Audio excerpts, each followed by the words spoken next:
Hello, artful friends. I am back from nationals, and I have to say it was an experience that I am extremely thankful to have been able to have, and I was thrilled. It was, I cried a lot. I did. I can admit to it. I cried a lot. My teammate and I did really well. I am so proud of him, and I'm so thankful to him for being my teammate. We both were rather new to the equipment and everything that we were using. Definitely the software and equipment we were just newbies to. And so to create a video for competition with software and equipment that we hadn't really known how to use, we did really well. I couldn't be happier, honestly. I am thrilled and so beyond thankful to have been given the opportunity to even join to do this, be a part of this amazing experience. It was a, it was a better outlook on myself, I think. Like the fact that we worked our butts off and proved to ourselves that yeah, we've got talent. We definitely can do anything we put our minds to. Kind of like Disney. If you can dream it, you can do it. And especially with everything that had happened last year and my life falling just to pieces and my worth down to absolutely nothing, feeling like I am the most worthless human being who can't do anything. I my outlook on that has definitely changed to I got the push that I needed to go back to school, which was something I had sworn off. I graduated in 2010 and was like, I'm never going back to school. I'm lucky to have even been able to graduate high school. I was a CD student, and I was like, there's no way I am going to continue my education. And especially right after your life just explodes and you are left alone with nothing and you're hated and you just feel like shit. That was just the nice way of what I felt. And I got the push of, no, try it. Like, you're down to nothing. You feel your life is expendable, because I definitely did. I was left to feel that way. I was basically told that my life is expendable and me being a part of anybody's life doesn't matter, so why bother? And they were like, so you're left basically with nothing. So you can either sit in the nothing or you can go through recovery, which is painful and almost, I would actually say it is almost harder than going through the traumas that you went through. Recovering from trauma is sometimes a lot more difficult. It definitely has proven to be a lot more difficult and painful than just experiencing the trauma. And I wish that I had gone through those traumas and that would have been it, and I wouldn't have had to suffer everything that I did for years and years and years and years since childhood and teenage and all of that. That now the recovery process is very, very difficult because I've allowed myself to just kind of cope in unhealthy ways and not handle things very well, and obviously making me a horrible person to live with, love, be friends with. So to go through this, get this push of you've got nothing else to lose. And maybe you're right. Maybe you will fail. Maybe you will suck. Maybe this is just not for you. You don't really know that unless you try it. And I was like, no, no. Like I know I'm gonna fail. And I basically got told well, then prove me wrong. because I believe you can do it. So prove me wrong. You've got nothing else to lose, right? So if I'm wrong, I'll admit to it. Go do it. I'm very thankful for that, to finally have been given the push of being completely alone, having the freedom to be able to become a person I didn't think that I could be. I didn't think that I was worth being, because I kind of been told that, I quite literally, quote, been told, who cares? So I was like, well, okay, nobody cares. I guess I'll prove the few who say that they care. I guess I'll prove them wrong and I'll just fail. But I'll give it my all. I'll give it my absolute all and go for it at my hardest so that they can't say, well, you didn't even try. So I was like, I'm gonna try. Went back to school, ended up finishing in a record amount of time. And so I've been able to have months off of school just because I'm done. Graduating tomorrow with honors. I am an honor student and just got back from nationals. And if you are all wondering how I placed and whatnot, I did place in the top 6, so I was a finalist called up on stage. And we don't know our exact placement just yet, as far as I'm aware, because I haven't been told the exact placement, but definitely within the top 6. So that is thrilling. We were up against every state in the US was allowed to have 2 teams for that particular thing. The people who in their states had won first and second, on top of then some tories. So had a lot of teams that we were competing against, and we went. We had done the normal, which we give the presentation about our video and whatnot, which then bumped us into finals. And competing in finals means that we had to, on the spot, we were given a topic and given 3 hours to completely create and upload. That was difficult. That was terrifying, and it was just rush, rush, rush. But we did it. We got our video done and uploaded and handed to the judges. And at that point, then it was up to the judges on how they liked it and whatnot. And it was extremely stressful. On top of that, we were a team of 2 people when pretty much every other team except one other team that was also with our school were made up of 2 people. Every other team was made up of 4 to 5 people. So we were working double time. We were really having to work our butts off. And so I wasn't really hopeful to even be called up on stage. I was like, finalists, that sounds great. But I don't know. With people working with 4 to 5 people, I don't know that we're going to be able to make it. And we were called up on stage, and I was like, hold the phone. And I definitely am thankful for that, because that just made things feel, look, you did it. You proved yourself wrong. You didn't just prove your doctors wrong. You proved yourself wrong. You proved every person who left you for dead, literally. You proved them wrong. You accomplished something that even they couldn't accomplish. That really hit home for me. That was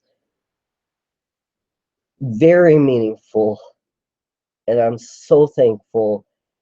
I don't hold any hate towards anybody who left me. I really don't. There is still grief. There is still trying to come to terms with how I was left, why I was left, why nothing I will ever do in this entire world I could cure cancer, and know for a fact that I would never be welcomed back in their life, that I will forever be held as that sour part of their life, that part that they'd rather forget.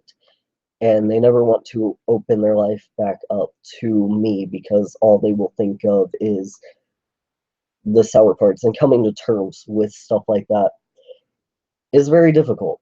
It's very painful.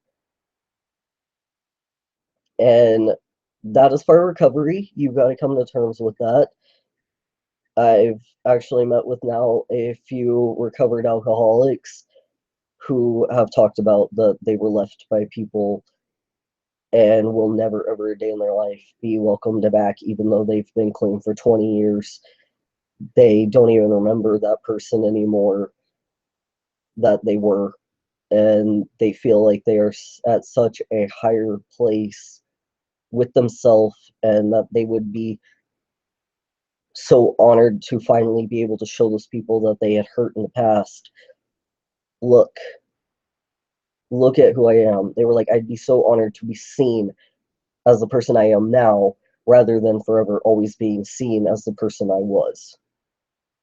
But part of recovery is coming to terms with not everybody thinks like that. Not everybody cares. They want to hold to it. They want to hold on to the bitterness. They want to hold on to the past. And they will only see you as your past. Because the past was what hurt, and hurt lasts longer than any good time you ever had with them. So it's painful. And even standing up on stage, I was like dealing with all the voices and whatnot telling me like, this doesn't matter.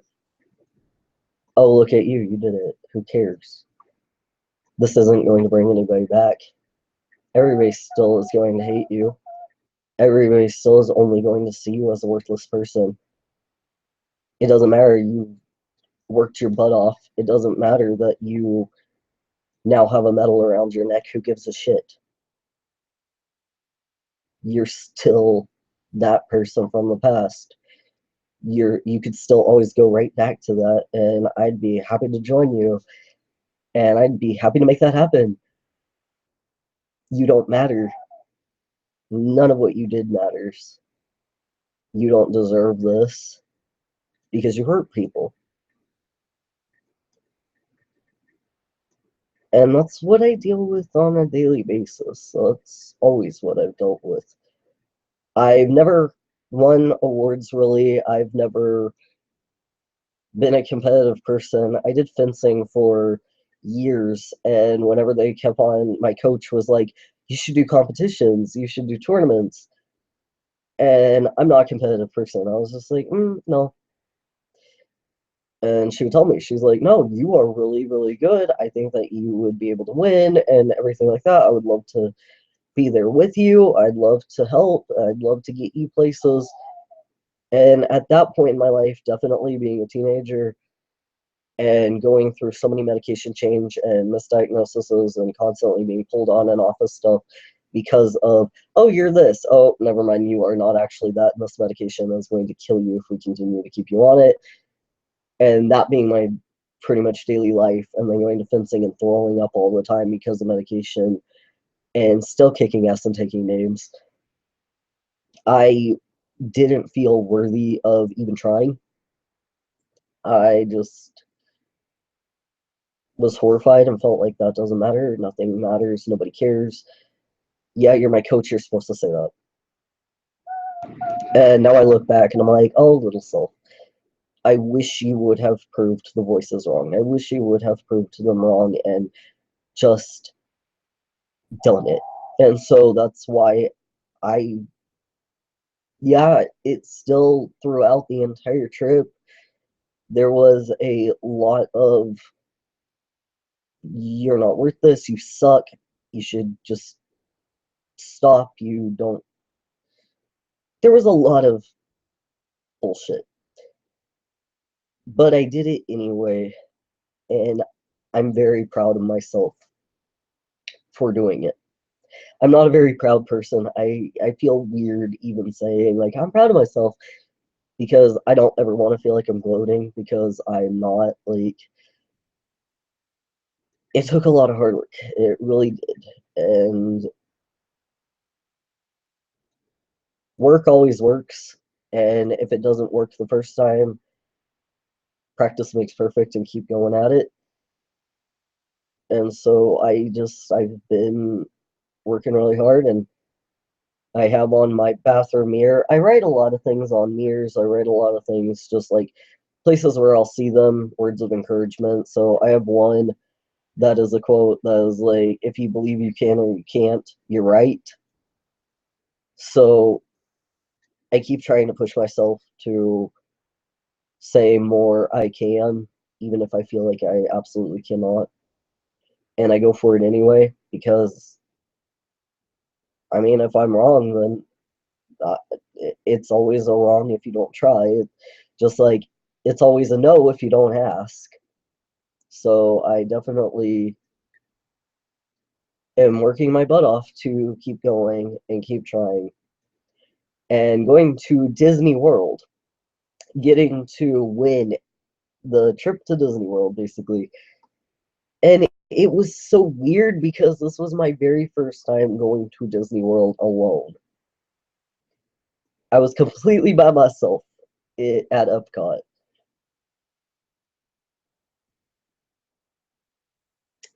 And I felt that loneliness. I definitely did. I very much missed having the people I love with me. If you've seen the vlogs of Disney in 2015 when Artful Impersonator went to Disney World, yeah, some seeing stuff brought back tons of memories. And I cried a lot, and I missed those times. But I kept trying to remind myself, even though there was a lot of negative going on inside my head, of they're never coming back. Why think on this? You're just hurting yourself. You're such a masochist. And I was like, no, I'm not a masochist. I'm gonna remember this as good. And I started smiling again and cried a lot of tears of joy as well because I really care about people, even if they hurt me. And I'm trying to learn how to care about myself, even though I've hurt me a lot. And I find it easier to forgive people who have wronged me and hurt me because I always believe I deserve it. So it's pretty easy to forgive anything like that. But I'm learning how to forgive myself and to say, you know what? Even if they never can see it, even if they will forever just hold on to who you were instead of who you are and never give you another second chance, you know you're doing the right thing. You know you're becoming a good person. You know you're becoming a better person. You know who you are. What they know doesn't matter at this point because they're not here. They've chosen not to know the best part of you that you will become. They made that choice. You've made the choice to keep living, and you're a better person for it. It hurts. It really does. But I also tried a lot to reflect on the good parts and the happy parts. Getting to go to Epcot, Japan, one of my all-time favorite places in the entire world, and I spent hours there. It was amazing. Epcot, Japan is super important to me because when I was 12, that was my very first time at Disney World, and that was a year that I I mean, I've had many of these years throughout my life, but I really thought, okay, I'm gonna get back from Disney World, I'm gonna kill myself. It's kind of the goal. And instead, like, just feeling that magic of Disney and being in, I've always wanted to go to Japan. Always wanted to go to Japan. I've yet to go, but I always want to. Hopefully, when I'm older, stuff like that, I'll be able to go. Only 25. I got years to go, right? But that moment, I was like, wow, there's so much that I would miss if I died now. Had I killed myself at 8, like I had tried, I wouldn't have made it to 12 to be in such a magical place.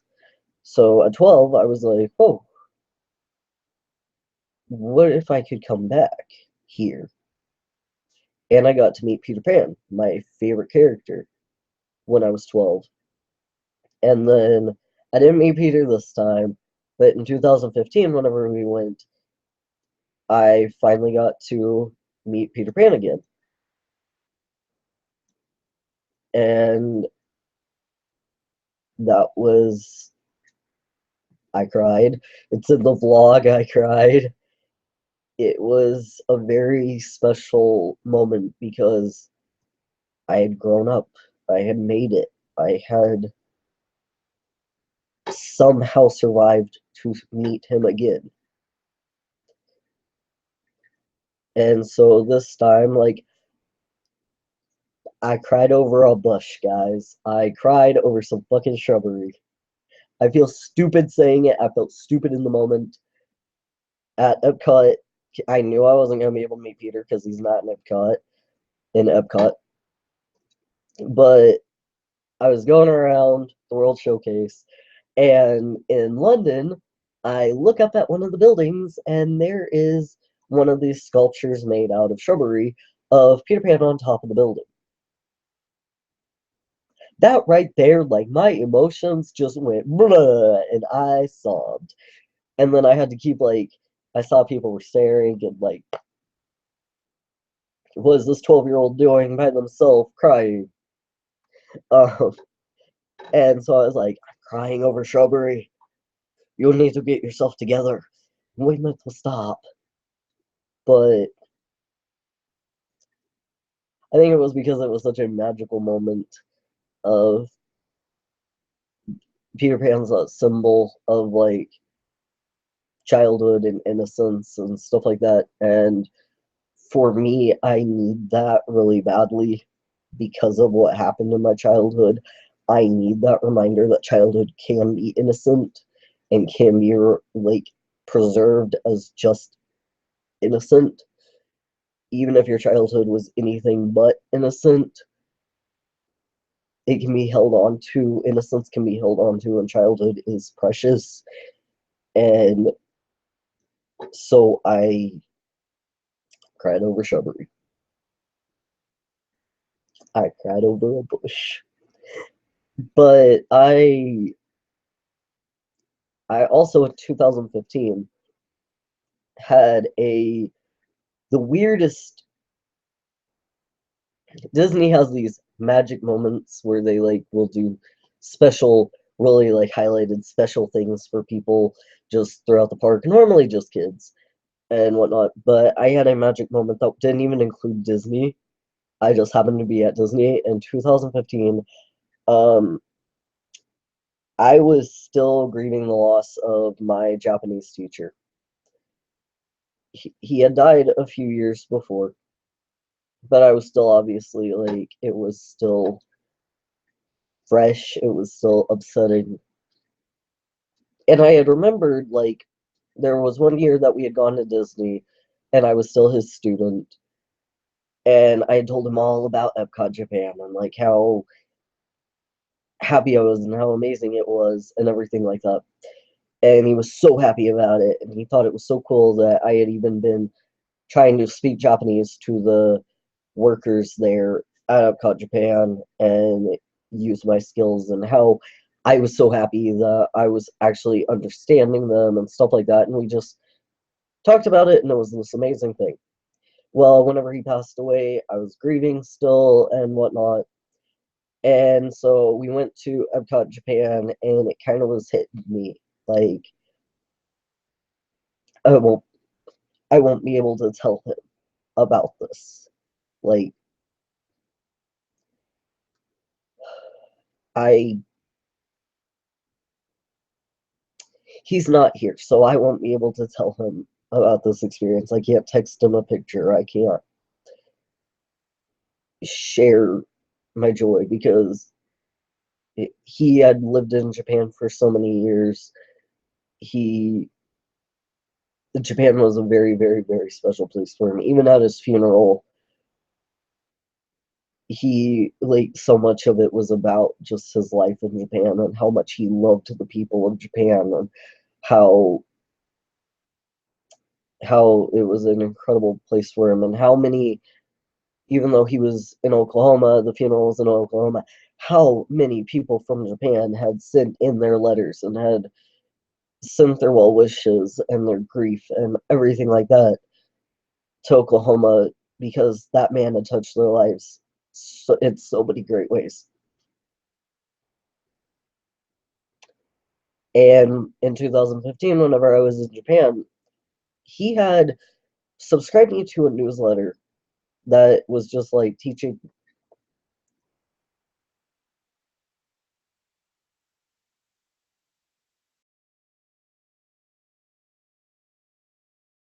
me to a newsletter that taught basic Japanese and whatnot every week. And they hadn't been sending out newsletters in quite a few years.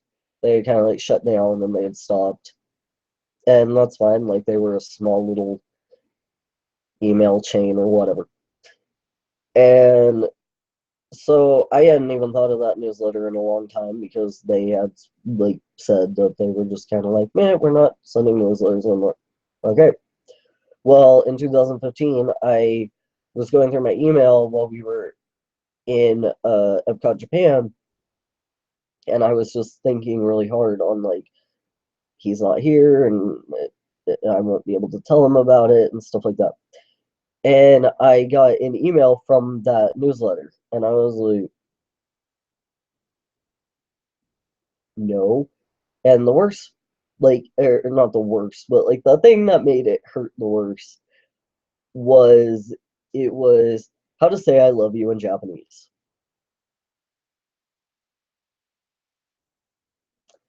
And I know that there's 1,001 things that could just coincidence, whatnot. I know.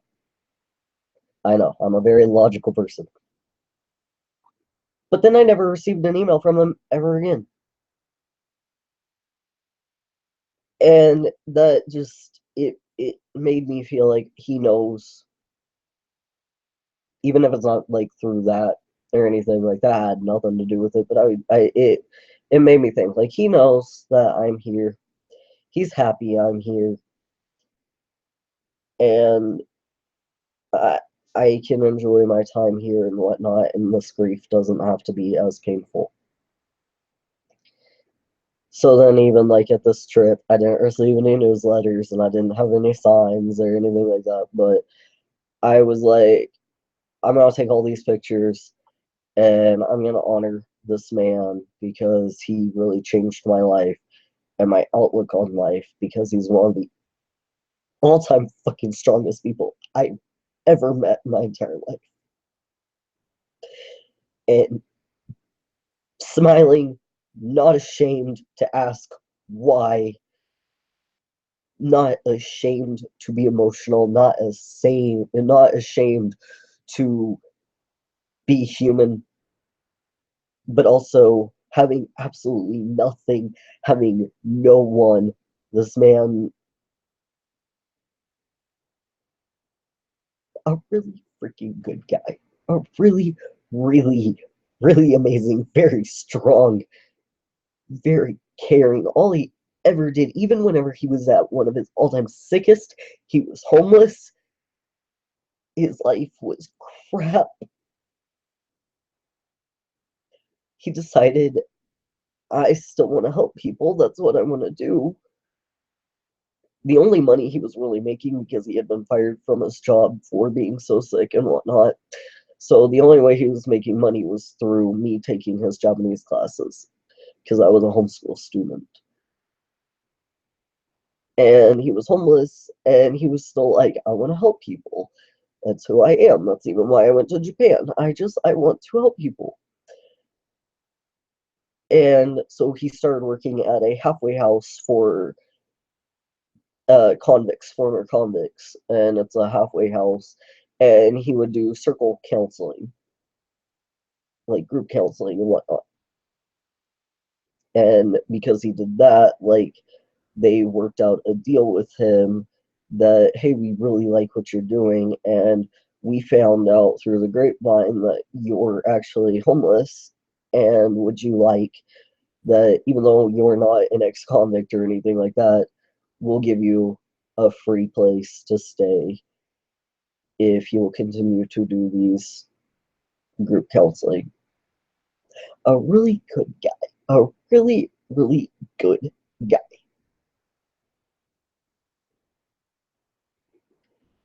Wish I were as good as him. Really do. Really, really wish I were as good as him. I try my damnedest, but he was a really good guy. Inspired me in many, many ways. Gave me somebody to look up to. But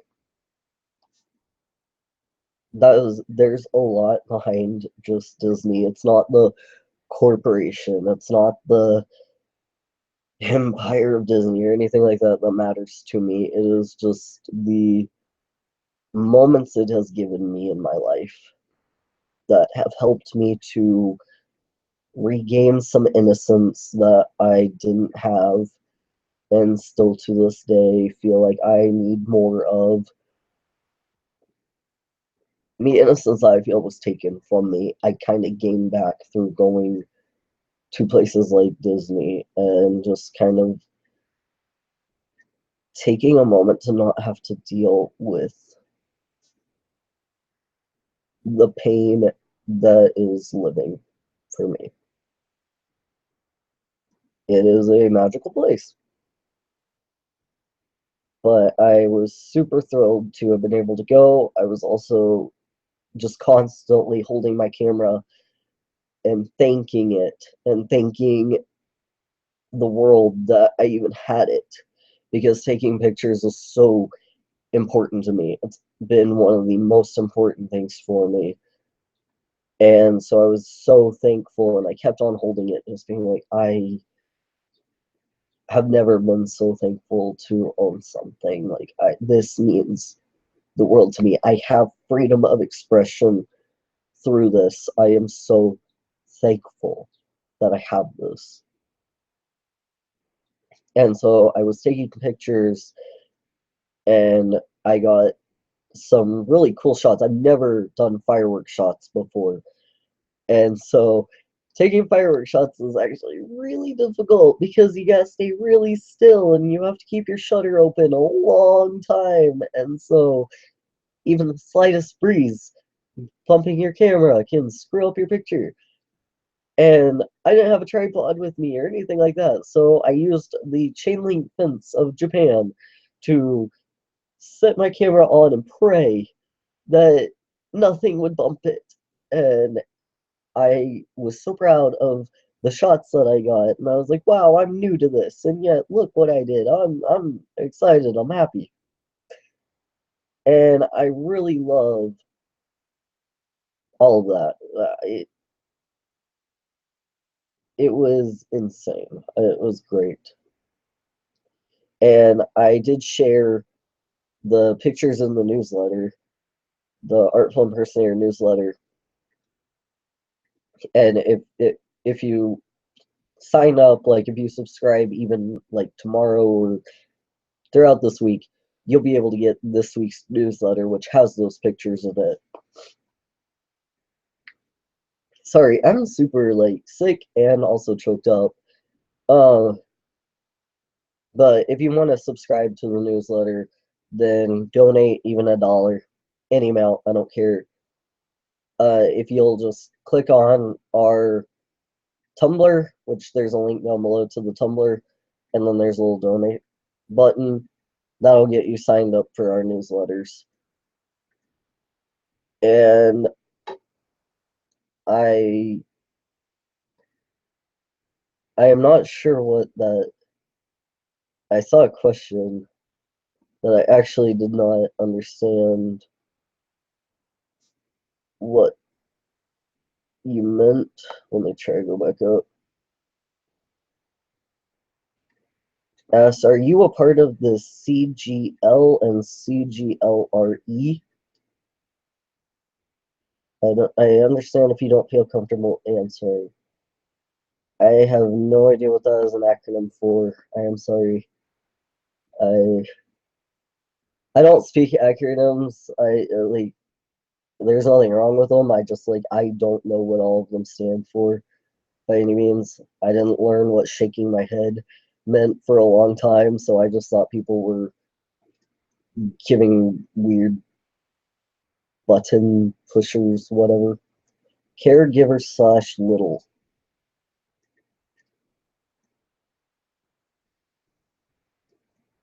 Sorry. I caregiver slash little.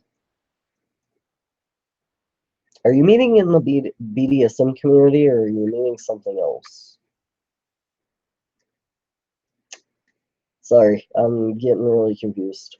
Uh, but anyway, yeah, if you donate to that, then you will be able to receive the newsletter and see all the pictures. I put the pictures up on there, and I'm going to kind of keep them there just because I'm very thankful for any donations. I don't like asking for donations, so I always try to give back as much as I possibly can to anybody who donates. So I have those pictures.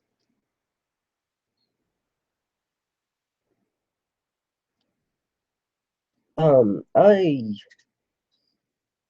had something that I had wanted to say, and now my mind is blank on what that was. I can take questions now, I suppose. Like, I can answer any questions that you all may ask.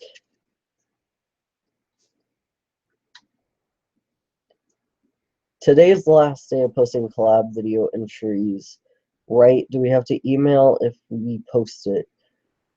You do not have to email if you post it, if so long as Artful Impersonator is hashtagged in it and you put that in the title, that's an Artful Impersonator Homestuck video entry, then you do not. But if you want to make sure that I see it, then yes. And I will be sending out the scripts ASAP. I don't know if it'll be today, tomorrow, or Wednesday. It just depends on how busy I get because graduation for me is tomorrow. But I will definitely get it to you ASAP with further information as far as when those videos will be due by and everything like that. I tried to send my day video and it didn't work. You mean like uploading it? Because if it's uploaded, then I will try to find it so long as I'm tagged in it. If Artful Impersonator is tagged in it and the title says that it is an Artful Impersonator, like Homestuck entry video, I will be able to find it.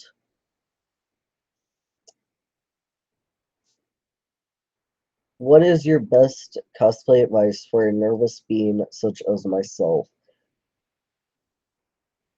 Just do cosplay for you and don't worry about if anybody's going to judge you or anything like that. I know that it's nerve-wracking to be in cosplay. I know that for me, I don't like public cosplay as much as I used to because of bad experiences, but I know that if I actually have done public cosplay recently, which was very unexpected. Right after Med Fair, I was still in cosplay, and we went to a restaurant that was very far away from Medfair, so nobody knew that it was for Medfair or anything like that. And it was a nice restaurant on top of that. And the person I was with was not in cosplay. So I got a lot of stares. But I just try to remind myself, like, this is my hobby, this is my lifestyle, this is my fun. I'm not hurting anybody by looking this way, so I'm going to just continue to do it. And yeah, it can be nerve-wracking and daunting, but just have fun with it. Just be proud of what you have and be proud of the fact that you're enjoying your hobby.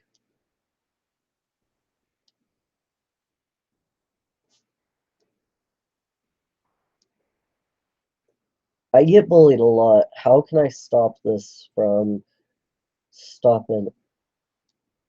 I was actually bullied too. Like most of my entire childhood, I was bullied, and I still get bullied. I'm 25, and I still get bullied, whether it be online or in real life. Even at the airport, like on the airplane, the guy that I was sitting next to bullied me, and he was an older guy, and I was like, "What the heck? This is weird." But try to remember that bullies more than likely have something underneath going on, an underlining problem going on that they feel they have to tear somebody else down to feel on top because they already feel so low. So I tend to feel sorry for them, even though there's no excuse. There's no good excuse. And I know a lot of people are like, well, I have issues, but I don't bully people. I get that, and I understand and I respect that. That is how it should be. Even if you have an issue, you shouldn't bully people. But there are bullies out there. They're handling whatever the heck they're going through very incorrectly. But how I cope is I tend to switch it around to just feeling really bad for them and feeling like, man, that really sucks that your life, you feel like your life is that meaningless that you have to try to make me feel like mine is as well.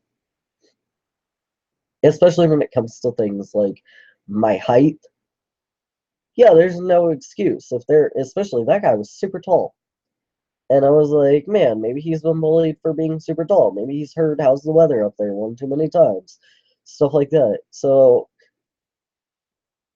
I tend to just kind of like feel bad for them that they must have something that they, for some reason, feel inferior, that they need to then try to make somebody else feel inferior. So they at least try to cope and feel like, oh, at least I'm above that person.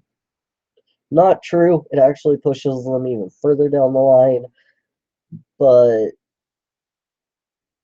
that's for some reason how bullying works, and it's unfortunate. It sucks. There's no great excuse for it. But try to remember that you are nothing a bully says. I'm not 12.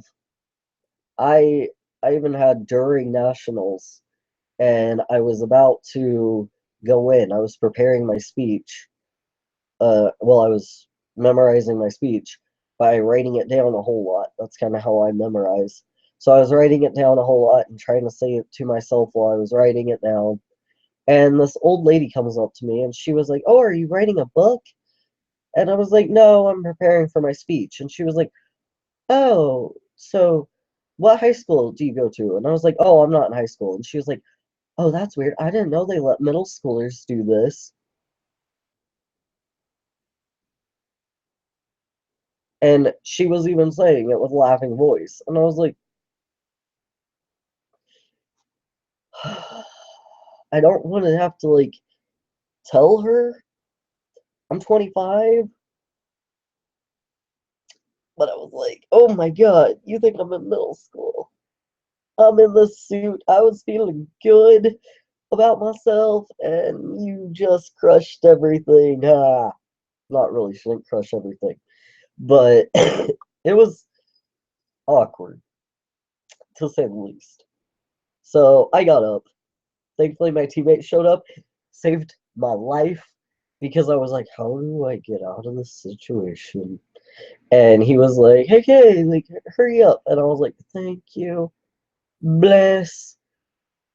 Because that was really weird. But I do get bullied all the time, even still, and it goes further than even that type of bullying. I would take that type of bullying every day of my life versus some of the things that, even as a 25-year-old, I still deal with as far as bullies go. And yes, I do look young, and the thing is, I'm thankful I look young. I'm thankful that, like, my whole family looks extremely young for their ages. And so I get really happy because I'm just kind of like, I'd rather look young than old because in the nursing home, people are going to be like, you don't belong here. You're too young to be here, that sort of thing. So right now, I just have to deal with I was chased down recently in the liquor store. The old lady working there chased me down the aisle and was like, are you old enough to be here? I was like, and I was like, oh my God, I know I look 12. And so it's all right.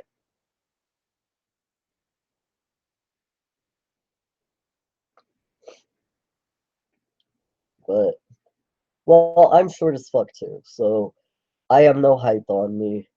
So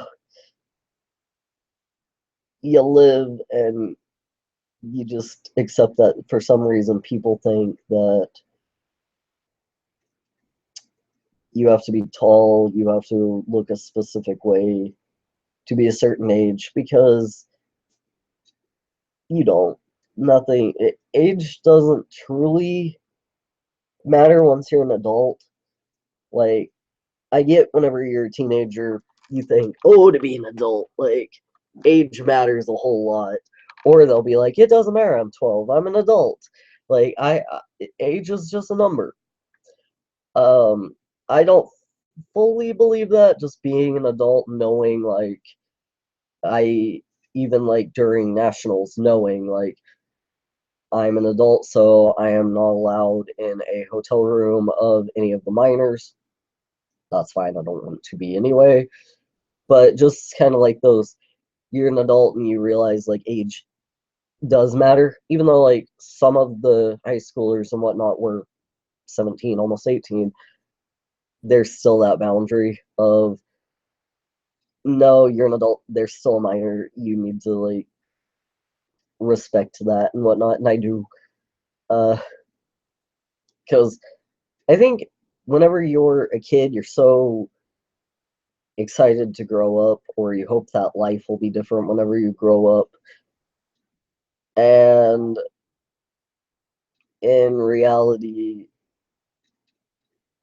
stay young. Be happy you're young. You only get, and I know this sounds so stupid, and you probably heard this from a grandparent or something. You only get childhood once. You have the whole entire rest of your life to be an adult. And I feel that even at 25. I'm like, oh my gosh, I'm an adult, and I'm going to be an adult for, if I live to be 100, oh boy, only a quarter of my life has gone by. Oh boy. And you really wish like you could go back in time and be a kid again, or be that teenager who was so defiant of being called a kid and so agitated that they weren't an adult yet and they couldn't wait to turn 18 because that's when adulthood starts. And I'm like, I wish I could go back in time and slap my little self, because I didn't really have much of an innocent childhood by any means. I grew up way too fast and was kind of put in that forced position of having to grow up super fast, that I wish that I had been able to enjoy my childhood more, enjoy innocent parts of my childhood more. Innocent things were turned very, very, very uninnocent very quickly in my childhood. So I even look at Sailor Moon and stuff like that, and I try to now at 25 hold on to the innocent parts of it, because childhood just was not that precious to me when I was a child, because it was torture. And I know that I didn't have it as worse as other people and whatnot, but if I could go back in time, I would try really hard to regain my childhood and go back to being a teenager who didn't really have as many responsibilities and didn't have to pay taxes and didn't have to have a job to eat and live and didn't have to worry about who you hang out with and what you go do with your life and stuff like that. Growing up sucks. Being an adult fucking sucks. And I have a pretty decent adulthood. It could be worse, but it sucks. I don't I don't like being an adult. I wish I could go back. And I know whenever you're a kid, you're just like, psh, you don't understand. It's so hard being a kid. I get that because I was like that. I wanted to move out at 16 and be independent and be a grown adult. And now I'm just like, I would give anything to not have this. This is everything I wanted as a teenager. And holy shit, I would trade it in a heartbeat to go back and be a teenager and not have this. I really would.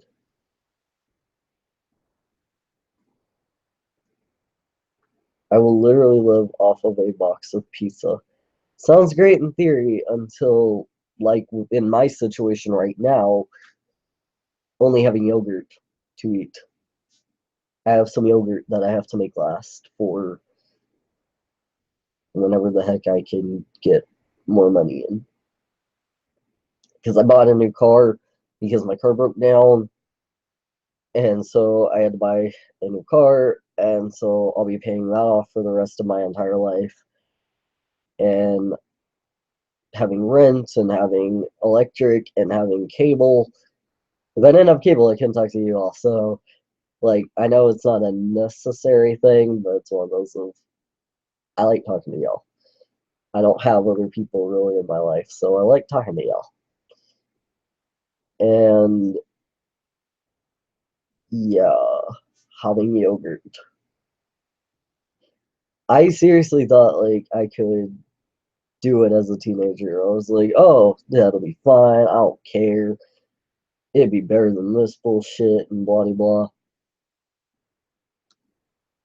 I didn't think about how blessed I was as a teenager to have what I had, even if it sucked.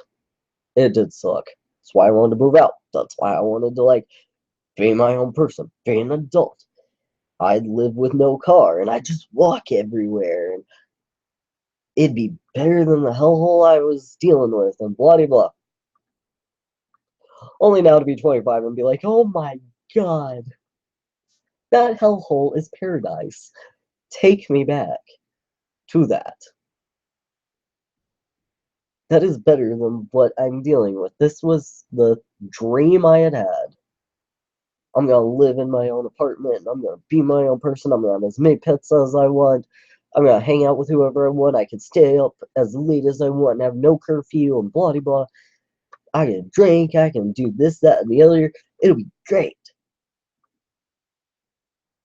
Well, I mean, I have all that. I can do all that, and I have as many pets as I can handle. And yeah, it's not at all as easy or nice as I chalked it up to be, and I can't go back. I can't. So this is what I gotta deal with, and I've gotta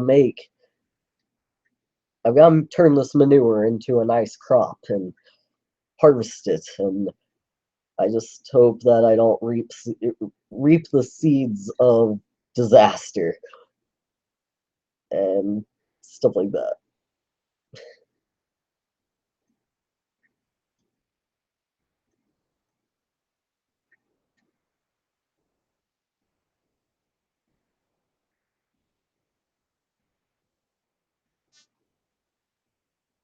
what can I do to help my family problems?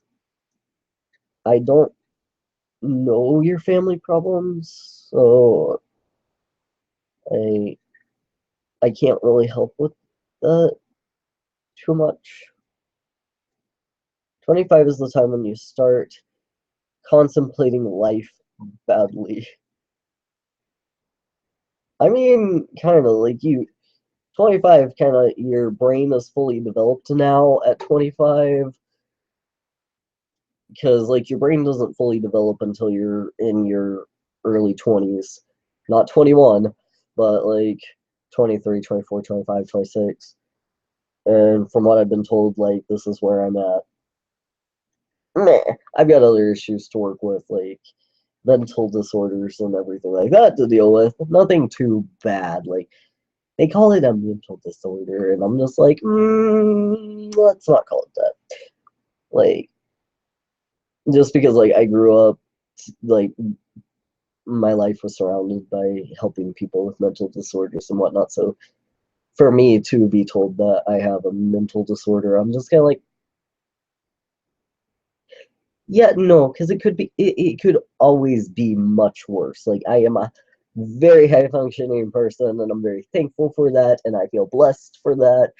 And so I don't know, but my brain is supposedly fully developed, which that means now I'm having to just work with what I will be living with for the rest of my life, unless my family side kicks in and I get dementia really early and Parkinson's.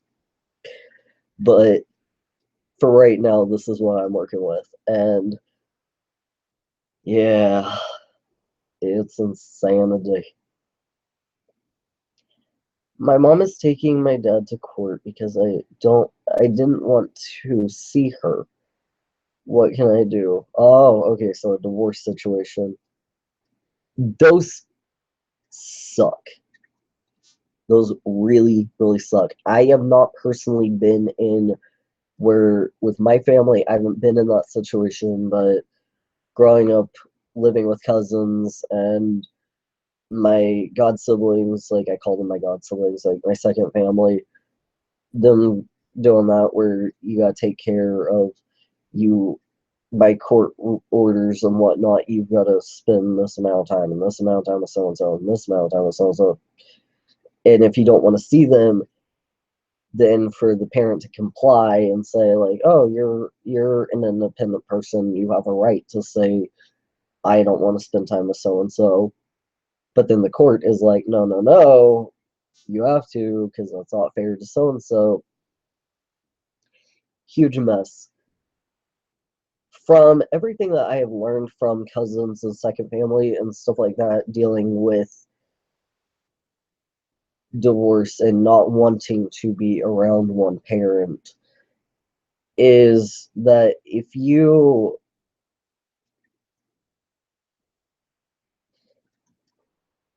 kind of make a point to communicate with the parent that you do not wish to spend time with, just kind of like, hey, and it may start a fight, and do not fight back.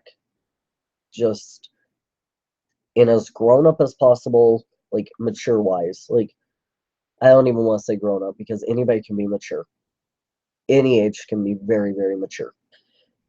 In as mature of a way as you possibly can, tell them, like, I'm not really feeling like I want to spend time at your place. I would be much happier at this place because of X, Y, and Z. And I know that with the court and everything like that, that you do have these times.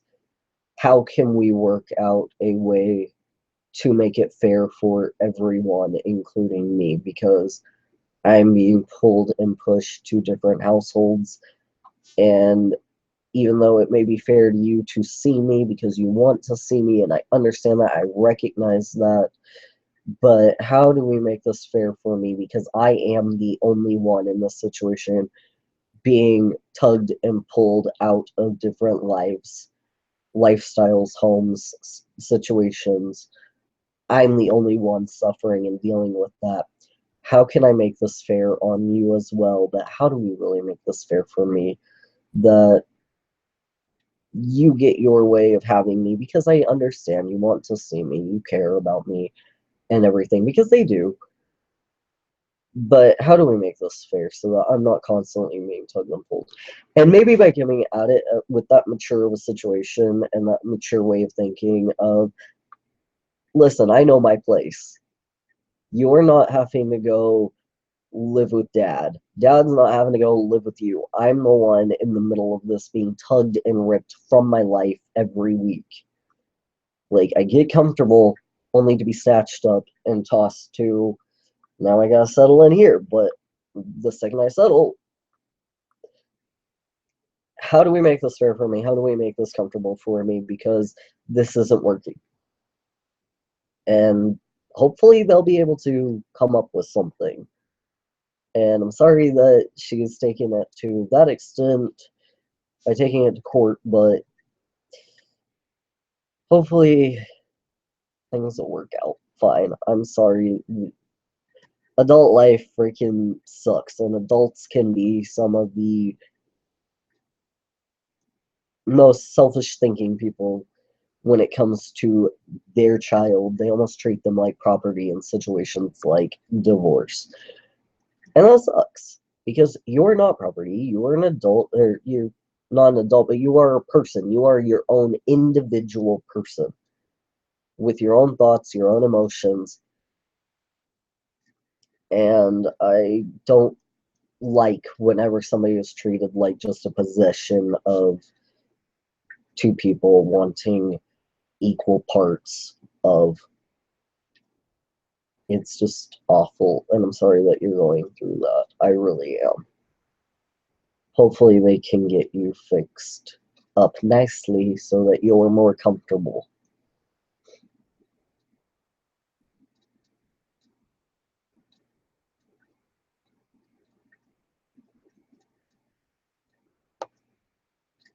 And maybe even if you need to, like, if she's not handling it well or whatnot, you can even talk to a social worker, maybe, like, try to find a social worker who will talk to you, and maybe they will be able to communicate things to her after talking more with you of your reasons and whatnot.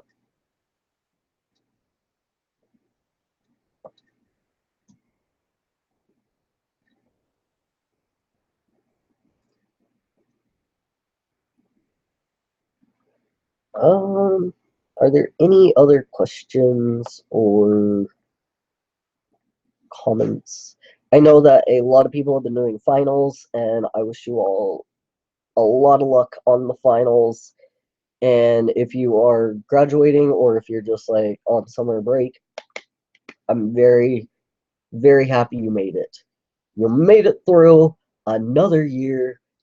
You're awesome. You really are. You're very strong and intelligent. It's so cool to hear how many of you are, from whenever the school year began, being able to keep up with you all like this. And the school year begins, and I hear a lot of, like, I don't think I'm going to be able to make it through the school year. Things are very tough and difficult. And I understand that. I really, really do.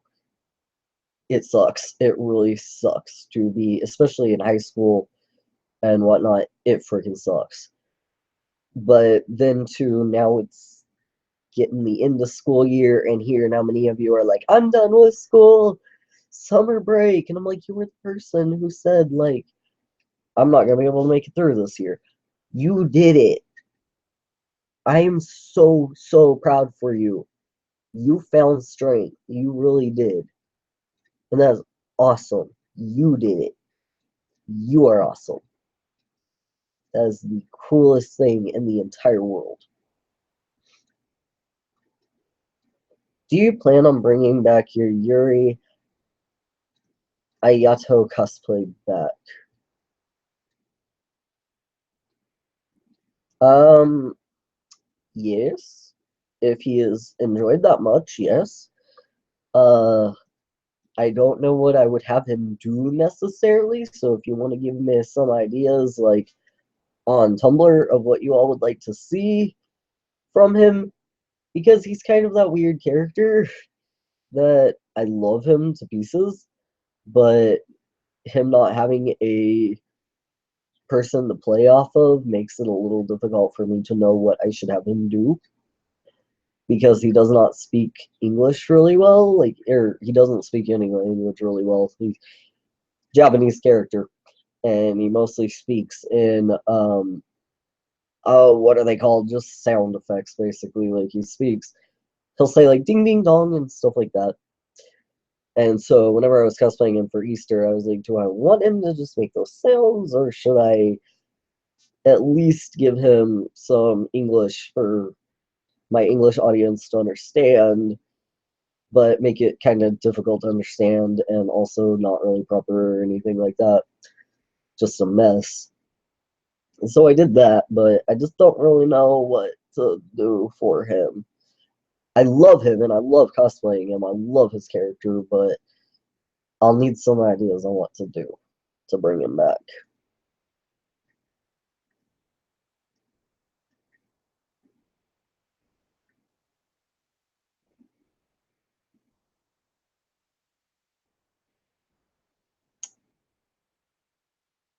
But, hmm.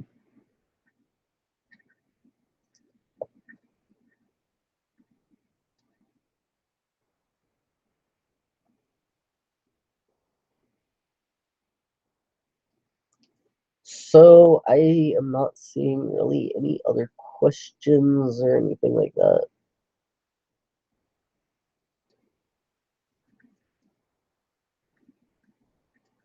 Can we be friends, and can I talk to you whenever I have a problem?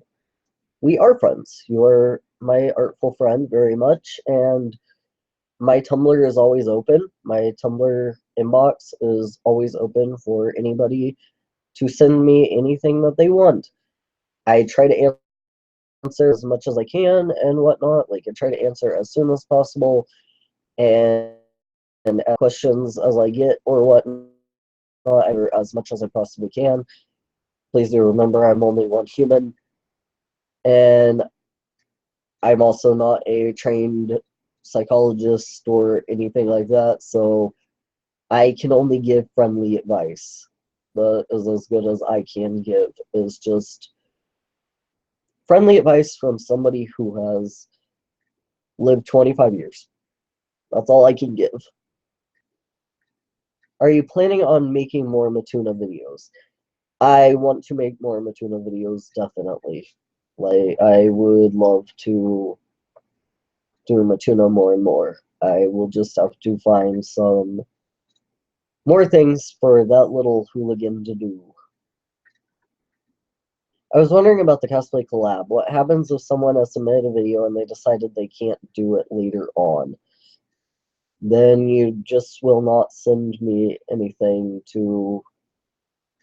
You won't send me any footage. And I would take down your video, I suppose, or tell me if I email you the script. Just say, like, hey, I can't do it, or whatnot, so that if I have to revise, I'm going to try to write it so that I don't have to revise anything if somebody drops out. But I'll definitely know by the time, like, I'm going through the videos submitted in who gives me videos or not. I'll know who quit. But that's okay if you can't do it. I'm not going to be upset.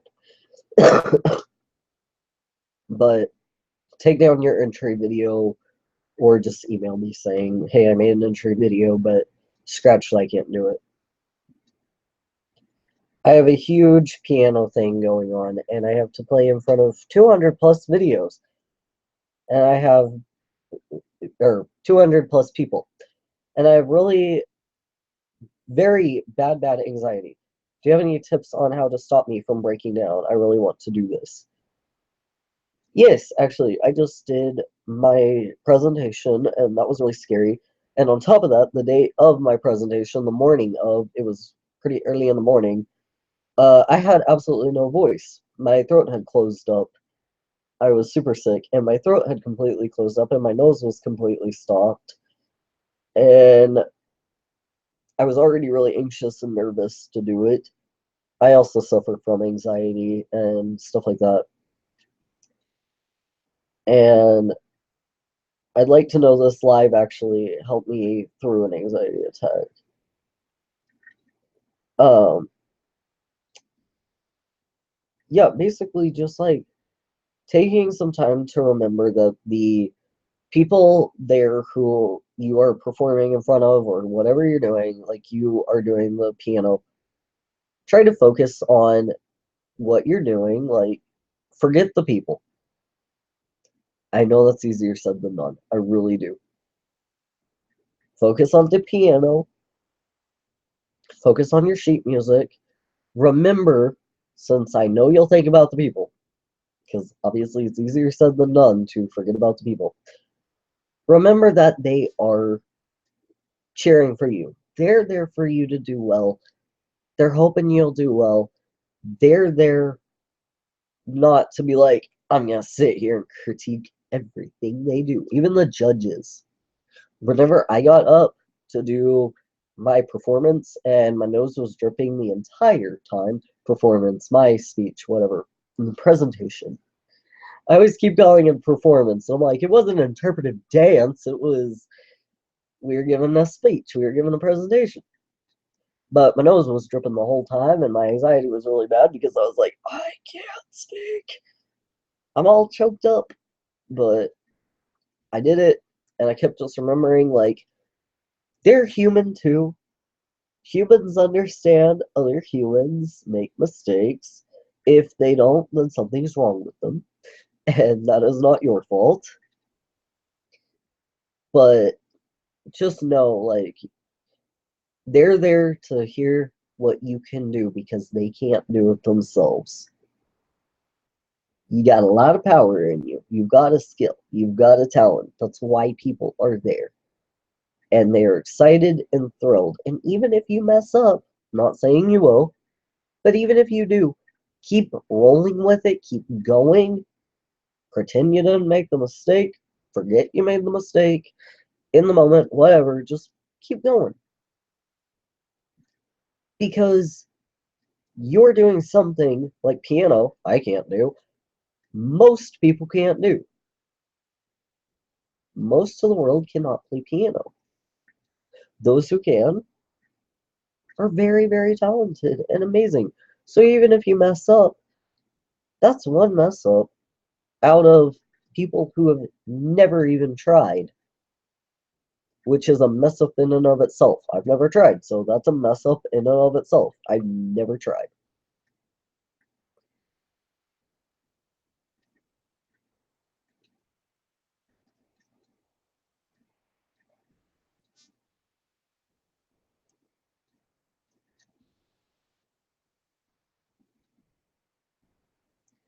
But I am very excited to hear that you are able to perform in front of that many people. That is really exciting and really cool. Try to hold on to that. That is really exciting and really cool. And I am rooting for you, definitely. And if you are even able to send me anything from it or any of your piano, anything, that would be really cool. I love hearing from all of you. I love seeing your talents. I really do. I love being sent art. Even if it's not even like I drew a picture of you or the dog or the cat or whatever. Even if you just send me art that you're like, look, I worked on this and I'm really proud of it and wanted to share it with you. I love that. That makes me super excited. So if you want to send me footage from your performance, your piano performance, awesome. I would love to see it. You all make me extremely happy, and I feel very honored to have myself just. I feel like one of you, definitely, definitely, definitely. I'm only human. I am so happy to be surrounded by so many talented and amazing people who can do things I couldn't even imagine doing. Oh, and what does my hat say? It says Thunder OKC. It's just my Thunder hat. It's Thunder basketball.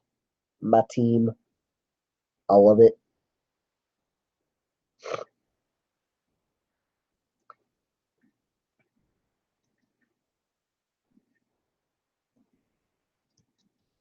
I'm cosplay ingredients as 2D from Gorillas, and I'm super nervous going into public with it. I'm nervous of what people will think, and I'm super insecure. But I really want to cosplay as 2D. Honestly, as far as like gorillas go and whatnot, they're not too. I know like what they look like, and I know what 2D looks like, but some people might just like if they don't know that you're being gorillas because they may not know the band, they might just think like you're going to Hot Topic. Uh, but who really cares what people are thinking about you?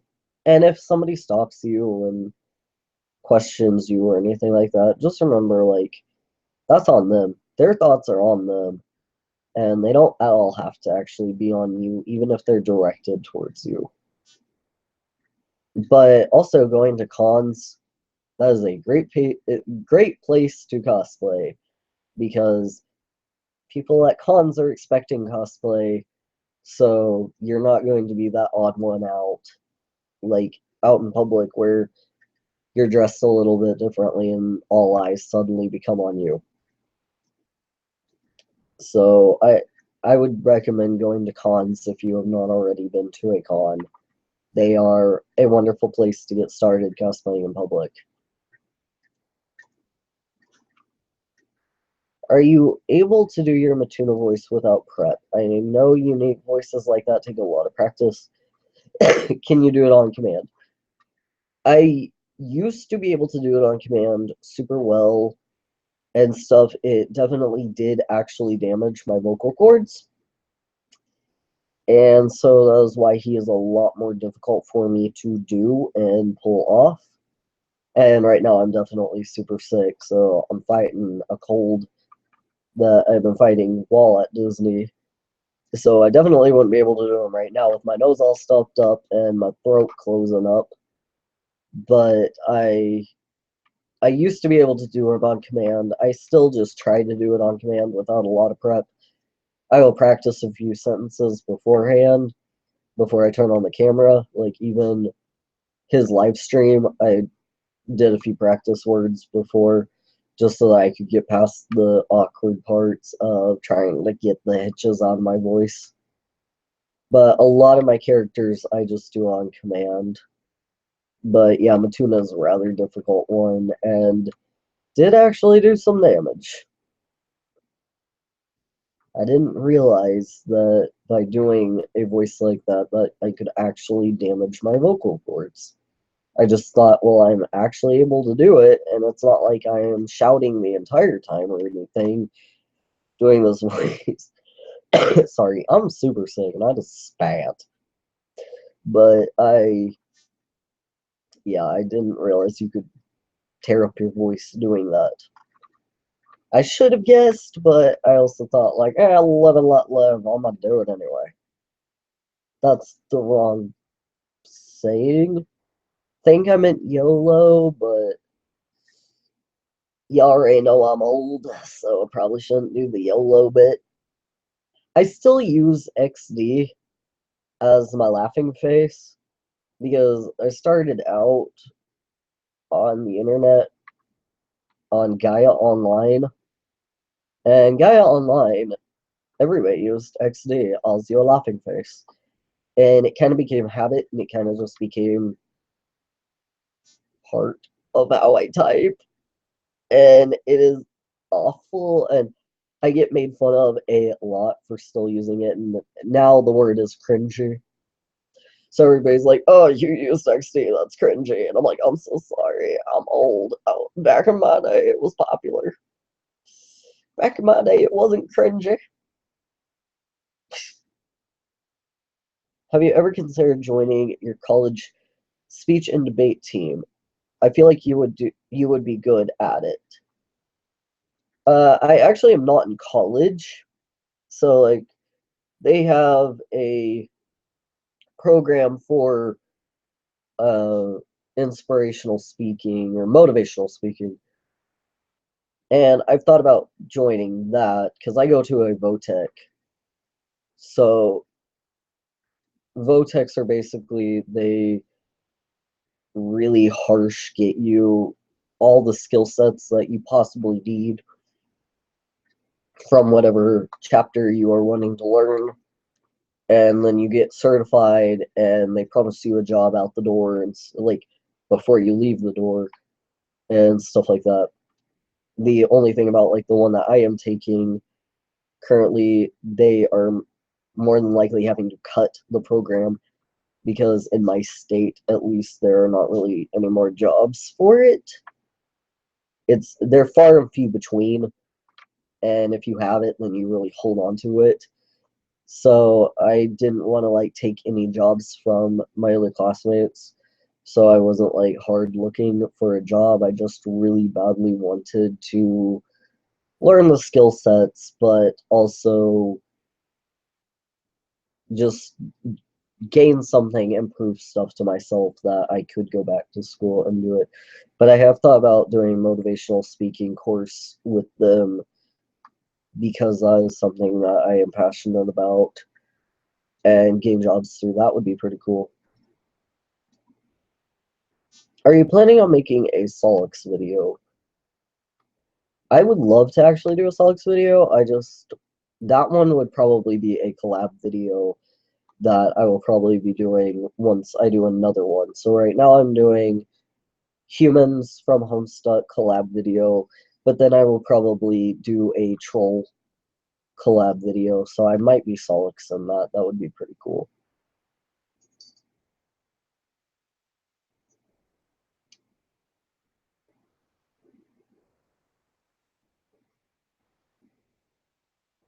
But yep,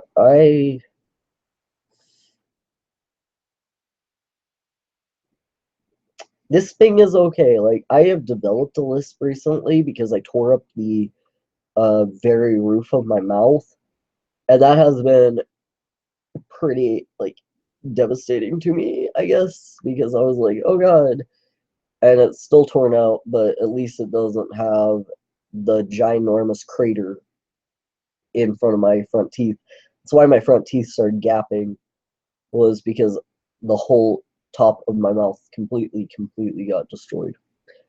And so now I'm just kind of like recovering from that. That's been still recovering for months and months and months. But I thank you all very much for hanging out. And if you would like to receive the weekly newsletter, then definitely subscribe. Again, the donation button is on our Tumblr. So I left a link to the Tumblr in the description. Any amount whatsoever gets you subscribed to the newsletter. And this week, no matter what time of the week you donate, I will send you this week's newsletter so that you can see the pictures of Disney that I took. But I am very appreciative to all of you, and I hope that you all have a really great one. And I hope to have a video soon coming up. I just have to see like what my schedule looks like after graduation and whatnot, but I definitely have a video idea, and it is Homestuck related. And if you're in the weekly newsletter, then you know more details about that. But I definitely do have a Homestuck video planned, so I will hopefully have that up this week, or at least get filmed this week and post it next week. But things are coming along. Very appreciative to every single one of you. My dog is putting himself wherever he's putting himself. But I love you all very much. Thank you all for spending time with me. Bye.